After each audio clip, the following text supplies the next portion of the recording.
Hola chicos, hola chicas, que passa, que tal? E aí, vamos nessa? Só o Mi, só o Gardenal, só o Hollywood Fio Dental, só o filé, só a pamonha cozinhada, só o filezinho, negado. Vamos trabalhar espanhol e a gente tá falando nessas aulas iniciais de habilidades, para que a gente reforce a ideia na sua cabeça de que o texto, a prova do Enem não exige conteúdo. Toda aula eu falo nisso. Na realidade, ela exige que você detenha conhecimento sobre as habilidades, beleza? E essas habilidades, como é que serão cobradas, Saulo? Serão cobradas através dos textos, de los textos, vale? É isso aí, meu irmão. Vamos trabalhar, vai descendo, botando para gerar. Vamos ver a habilidade 8, a última que nos resta, né? Vamos lá, a habilidade 8 diz o seguinte, negada. Reconhecer a importância da produção cultural em LEM como representação da diversidade cultural e da diversidade linguística. Repetindo, reconhecer a importância da produção cultural em LEM como representação da diversidade cultural e diversidade linguística. Essa é a habilidade, não vou dizer que é a mais difícil, até porque não existe, das quatro não existe uma régua de escala, de gradatividade, de nível de facilidade. Não existe isso para as habilidades, é o que eu acho, é o que eu penso. Porém, o que eu posso dizer da habilidade 8 é que ela é mais vasta, ampla, abrangente, portanto, complexa. Legal? Eu uso todos esses atributos para chegar ao atributo principal complexa, dado isso tudo que eu falei. Não quer dizer que seja mais difícil não, tá? Cada um tem sua particularidade. Então vamos lá, como Jack, vamos por partes. Vamos lá. Reconhecer a importância da produção cultural em LEM. Vamos lá. Produção cultural. Se você produz um texto através de uma música, através de uma peça teatral, através de um jornal, através de um programa televisivo, através de uma poesia lírica, que seja. Se você produz cultura, se você usa um texto qualquer, para produzir cultura, como viés, como caminho para produzir cultura, a habilidade 8 está dizendo que você deve reconhecer essa importância.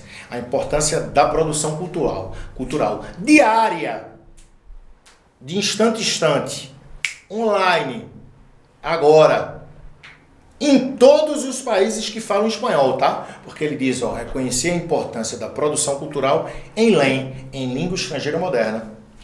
E essa importância deve ser vista por você como representação de uma diversidade cultural e de uma diversidade linguística. O que ele está querendo dizer com isso? Essa produção cultural deve ser vista por você como representação. Essa produção cultural deve representar uma diversidade cultural e uma diversidade linguística. Por que eu disse que a habilidade 8 é a mais complexa? Porque é exatamente o finzinho dela de estudo, para que eu possa nomeá-la ou qualificá-la como complexa. Por que, negada? Porque a diversidade cultural e linguística de uma língua é o que há de mais rico dentro dela. Toda língua tem sua diversidade. Qualquer que seja a língua tem sua diversidade linguística, obviamente, e cultural. E quanto maior a quantidade de países que falam aquela língua, maior é a sua diversidade cultural e, consequentemente, linguística. Beleza? Como assim? Vamos lá, vamos trazer dados aqui para a gente mensurar e tornar a coisa mais concreta. Vamos lá. Qual é, de casa, eu dou aqui a pergunta, você responde ligeirinho aí, mentalmente. Vamos lá. Qual é a língua mais falada do mundo? Aí você pensou aí, porque eu sou raciado com o professor Xavier, eu já fui dentro do seu Kengo, dentro do seu HD aí interno, dentro do seu cabeção, e você deve ter pensado em inglês, né? Mas não é não, macho. É mandarim. Eu não perguntei em países, eu perguntei qual a língua mais falada quantitativamente é mandarim, a língua mais falada do mundo, porque só na China quanta gente tem, né? De olhinho puxado. Exatamente. Quantitativamente, a segunda língua é o inglês. A terceira língua é o espanhol. A quarta língua é o francês. A quinta é o português. Daí para frente eu não sei não, mas ainda bem que eu parei no português. A gente fica aqui mesmo. Vê, agora se nós colocarmos outra escala, tá? Qual é a língua que é mais falada em vários países do mundo? Inglês, aí sim, inglês. Em segundo lugar, espanhol. Terceiro, francês. Beleza? Em países diferentes. Portanto, meu povo, qual é a língua que apresenta mais diversidade linguística no planeta? Não é o mandarim, não. É o inglês.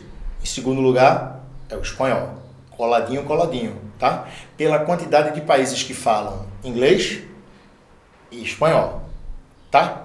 E vamos lá, o que a gente precisa entender é como é que a gente pode representar, então, essa diversidade cultural e essa diversidade linguística. Quando a habilidade 8 pede para que você tenha cuidado aí para entender língua em todos os lugares que falam espanhol, né? Quando o castelhano, que é o nome da língua espanhola, sabia não? Mentira.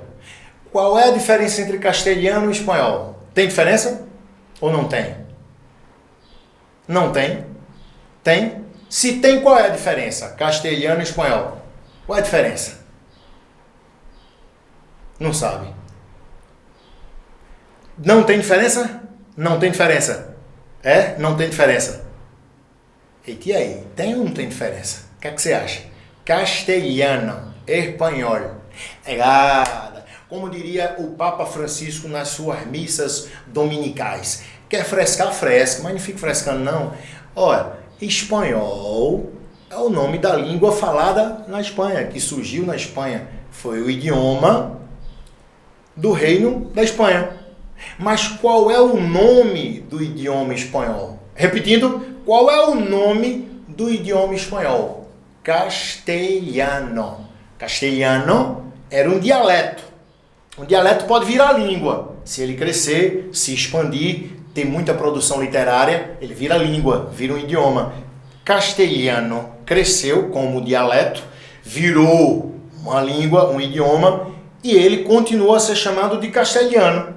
Mas ele passou de dialeto apenas da região de Castilha, passou a ser o idioma de todo o reino da Espanha. Então passou a ser castelhano, passou a ser o idioma espanhol. Então, qual é a diferença entre o castelhano e o espanhol? Fresque não, negada, nenhuma diferença, macho. Não tem diferença nenhuma. Castelhano é o nome do idioma espanhol. Falou? Só. Beleza. Então vamos lá. Quando ele diz aí, representação da diversidade cultural e linguística, ele está falando de todos os países que falam espanhol, tá? Desde lá da Espanha até a Hispanoamérica. O que é Hispanoamérica? Deixa eu escrever aqui para vocês. Hispanoamérica. Hispanoamérica é a América. Hispanoamérica é a América que foi colonizada pela Espanha, né? E que obviamente fala espanhol, fala castelhano, habla castelhano. Hispanoamérica vai desde a América do Norte, com o México, até a América do Sul, até o Chile, lá embaixo. Chile, Patagônia, na Argentina. Não é isso aí? Legal. Então, quando a gente fala em diversidade cultural, a gente tem diversos movimentos culturais, desde a Espanha até Hispanoamérica. E um país da África, né, negada? Também tem um país na África que habla espanhol. Desculpa, eu estou esquecendo do nome, foi mal, eu estou sendo sincero, mas estou esquecendo. Mas vamos lá. Mas o que a gente concentra de cultura basicamente emana daqui, né, da Hispanoamérica e da Espanha. Legal? A diversidade cultural, ela é vasta, é rica demais, meu irmão. Demais. Isso abrange o que, pessoal? Abrange literatura, dança, música, folclore, artesanato, gastronomia, dentre 1001 outras coisas, não é? A gente tem movimentos de dança, músicas diversos, tanto em Hispanoamérica quanto na Espanha, não é? Qual é o gênero musical mais marcante na Espanha? É a castanhola, flamenco, herança dos ciganos, de los gitanos, quente. Mas lá na América Central e no Caribe, a coisa é totalmente diferente. É o local do mundo mais efervescente em nível de música, em nível de estilo musical. Eu tava procurando a palavra estilo musical. Efervescente, meu irmão. Tem muita coisa. Salsa, merengue, reggaeton, calypso, carimbó. Carimbó não, desculpa, carimbó do Brasil. Salsa, merengue, reggaeton, calypso, cúmbia, bachata, tá na moda, esqueci o outro, são inúmeros, tá pessoal? Tô só lembrando desses aqui, tem vários e vários. As músicas, elas provocam estilos de dança, que por sua vez também provocam estilos e gêneros variados de gastronomia, dentre outras matizes culturais. Quando a gente leva em consideração uma gama enorme de países que falam espanhol, isso gera uma multiplicidade de variação cultural. Beleza? E o que é que a gente pode entender, pessoal, como variação linguística? Bom, essa é mais fácil de entender. A variação linguística é a diversidade linguística, é o que ele diz aí na habilidade 8. Mas é a variação linguística. Por exemplo, dá um exemplo muito simples. No Brasil, a gente tem variação linguística? Tem gente, não sei se é o caso de vocês aí, tem gente que acha que no Brasil se fala o português do Brasil e em Portugal se fala o português de Portugal. Tem gente que ainda acha isso aí, viu? Tem gente que acha que cloroquina cura o Covid-19, tem gente que acha que lá fala-se uma língua e aqui fala-se outra língua. Não, negado. Só existe uma língua portuguesa, só um idioma português, só. Mas tem diferença? Tem, meu irmão. Tem diferença entre o português falado no Brasil e o falado em Portugal? Lógico que tem. Mas essas diferenças não são suficientes para torná-las duas línguas, e sim só uma língua. Essas diferenças tornam clara e visível a variação linguística. A variedade linguística. Beleza? E como é que a gente pode mensurar essa variedade linguística? A gente pode mensurar da seguinte forma, pessoal. Olha só. A gente pode mensurar da seguinte forma. A gente pode ter deixa eu colocar aqui, uma variedade linguística. Aqui vai descendo, vai trabalhando, puxando pelo rabo do boi. Aí, variedade linguística. A gente pode entender uma variedade linguística de maneira fonética. Vê, no português a gente diz, aqui no Nordeste, tio, tia. Lá no Sul, Sudeste, tio, tia. Essa variação fonética, ela é um dos indícios que comprovam a variação linguística. Primeira? Vamos lá. Então vamos falar do espanhol. Uma coisa simples, são várias possibilidades de variação fonética, tá, pessoal? Até porque no espanhol vem a quantidade de países que falam espanhol e a quantidade de países que falam português. A disputa é até injusta. Mas vamos lá. Vê, se a gente for usar só uma palavra como referência, na Espanha, nós falaríamos assim, yo, repetindo, yo. Yo me llamo Saulo. Na América Central, chamado de Centro-América,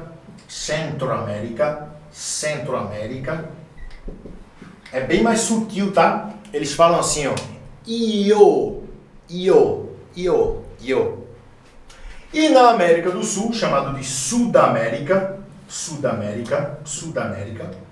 eles chamam assim, ó, show. Show. Yo me chamo Saulo. Eu me llamo Saulo. Eu me llamo Saulo. Legal? Isso é a prova cabal de que existe variação. Neste caso, a variação linguística representada pela variação fonética. Só isso? Não, tem mais.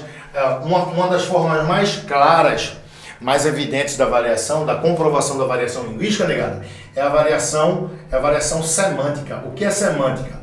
É significado, valor, significado, tá? Significado, é valor semântico. Por exemplo, vamos lá. Se eu for com uma corrinha linda, né?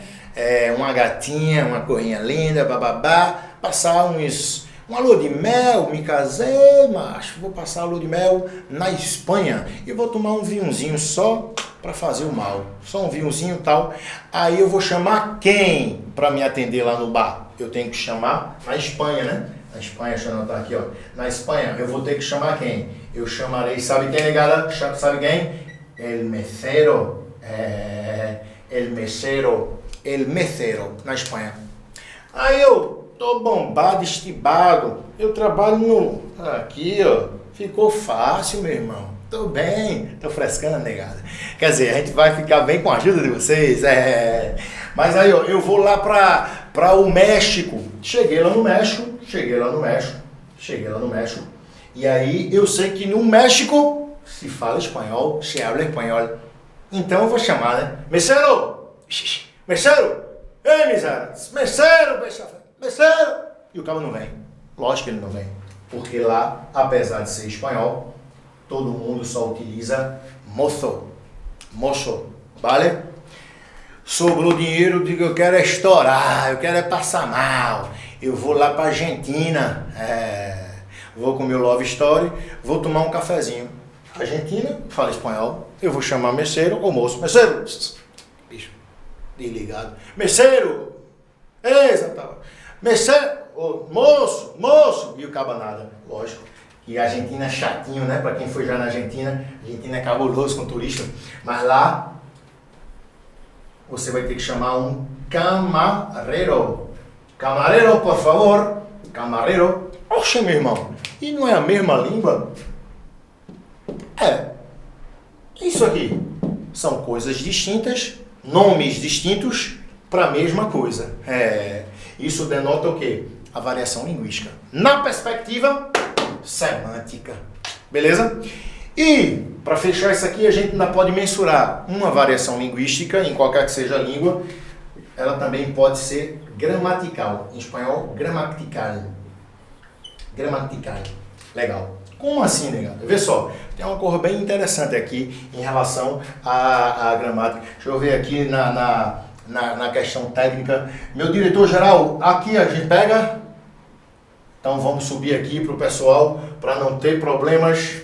Vamos colocar o gramatical aqui ao lado. Vamos apagar aqui nosso diretor-geral das artes técnicas.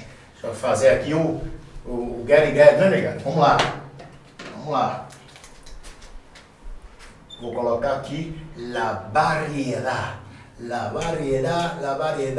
linguística. Deixa eu baixar um pouquinho mais. La variedad. Agora, meu diretor, beleza? La variedad linguística. É a equipe técnica, na direção geral. Nosso amigo Tiago Lemos, dando força pra gente aqui. Variedade linguística. A gente pode ter uma variedade gramatical. É quente. Vamos lá. Como assim, negada? Ó, a gente pode ter algumas regras gramaticais em um país ou em uma região, em que na outra região, apesar de ser o mesmo idioma, não é. Sejam distintas, regras distintas. Beleza? Embora o espanhol, ele é regido por uma instituição, tá? A língua espanhola, ela é regida por uma instituição chamada RAI. Inclusive, se vocês quiserem entrar no site, RAI, Real Academia Espanhola, tá? A cada 5 anos, todos os países que falam espanhol se reúnem na RAI, lá em Madrid, os ministros de educação, para ratificar ou retificar alguma coisa semântica, fonética ou gramatical. Porém, mesmo assim, perdão, lo siento, existem diferenças, mas são centenárias, beleza? Por exemplo, vamos lá. Na América do Sul, pessoal, na América do Sul, existe o pronome, tu. Existe o pronome tu. Porém, existia uma expressão idiomática chamada vós mercê, antes mesmo do descobrimento da América. Vós mercê se deturpou, era uma expressão ibérica, tá? Deixa eu voltar um pouquinho aqui. Era uma expressão ibérica. Brasil e Espanha e Portugal. Como era uma expressão ibérica, essa expressão veio para o Brasil e veio para a América, para a Hispanoamérica, veio para a América Latina. E ao chegar aqui no Brasil, ela se deturpou. Por um tempo ela virou vós me ser, se deturpou mais e virou você.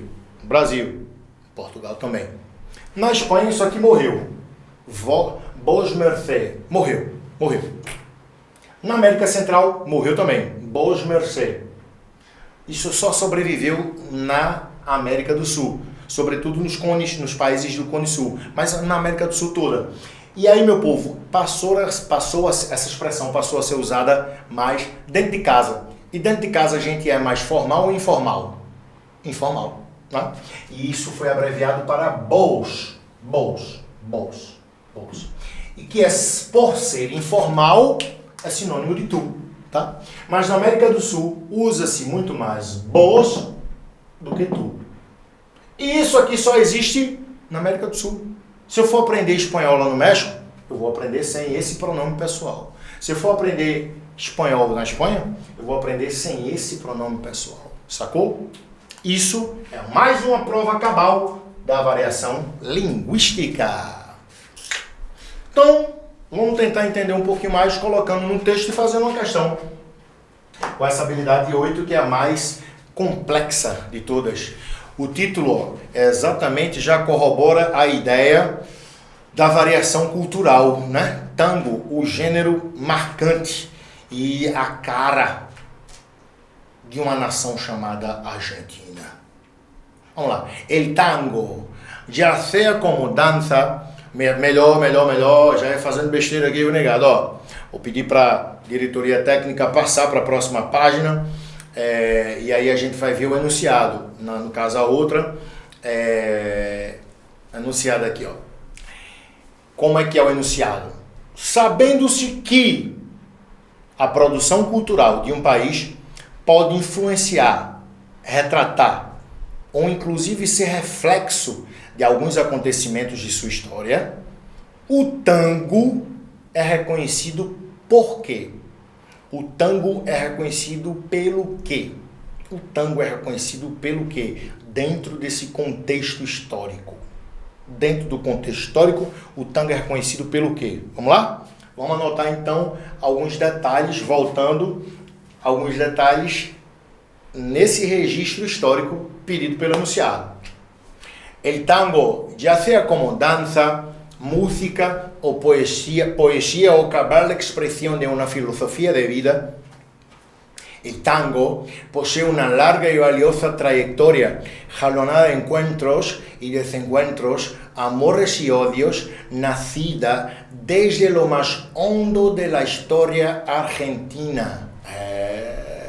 No primeiro parágrafo ele dá uma geral colocando valores para o tango, dizendo que o tango ele tem tais valores, né? Na riqueza do tango ele se destaca por tais valores. El nuevo ambiente es el cabaret. Surgiu lá. El cabaret, nessa fase, tá, pessoal? Cabaret, que é uma palavra francesa, que trazia aquele ambiente daqueles grandes salões onde os homens iam beber, jogar e assistir aquelas apresentações das meninas dançando cancan. Aquele vestidão. Aí fazia assim com as perninhas. Não tinha nada de putaria, de fuleiragem, não. Tá? Mas era um ambiente propício à bebida, à paquera, enfim, luxuosos cabarés. El nuevo ambiente es el cabaret. Su nuevo cultor de la clase media porteña. Vê, negada, quem nasce em Recife, recifense, Caruaru, caruaruense.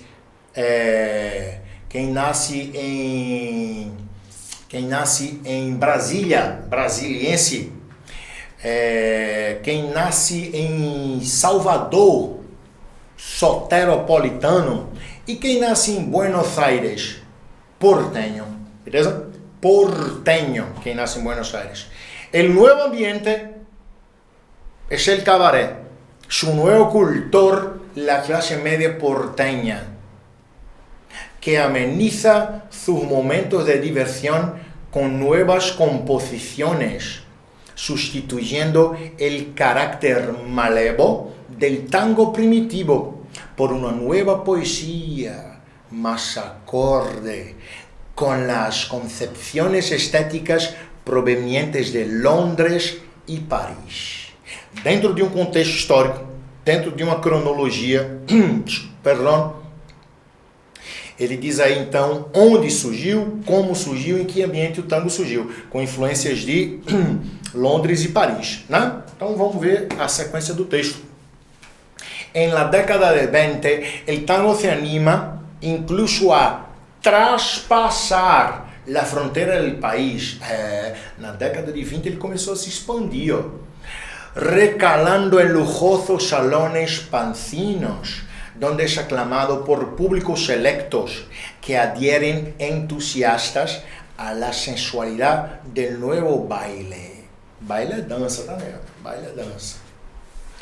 Ya no es privativo de los bajos fondos porteños. Ele já alcança a classe média, já avançou as fronteiras. Ahora se escucha y se baila en salones elegantes, clubs y casas particulares. El tango revive, já no momento mais atual, né? Mais contemporâneo. El tango revive, surge de novo, con juveniles fuerzas en agironadas versiones de grupos de rock. Ou seja, ele está dizendo que o tango não morreu, o tango está se renovando nos momentos atuais. Presentaciones en elegantes reductos de San Telmo, barracas y la Oca y películas foraneras que lo divulgan por el mundo entero. Disponible en elpovorin.blog. Legal. Vamos lá? Vamos fazer então a questão, pessoal. Ó, o tango, ele, dentro do contexto argentino, é reconhecido pelo quê? Por manter-se inalterado. Opa, já não vou ler mais. Ele não se manteve inalterado, ao contrário, ele evoluiu, ele se submeteu a uma evolução e, próximo agora aos momentos atuais, ele se reinventou. Então a letra já está fora, né? Ele é reconhecido historicamente por influenciar os subúrbios, sem chegar a outras regiões. Ele chegou, ultrapassou inclusive barreiras, fronteiras, está lá no texto. É reconhecido por sobreviver, ele sobreviveu? Sim. Se difundiu? Sim. Em lugares luxuosos.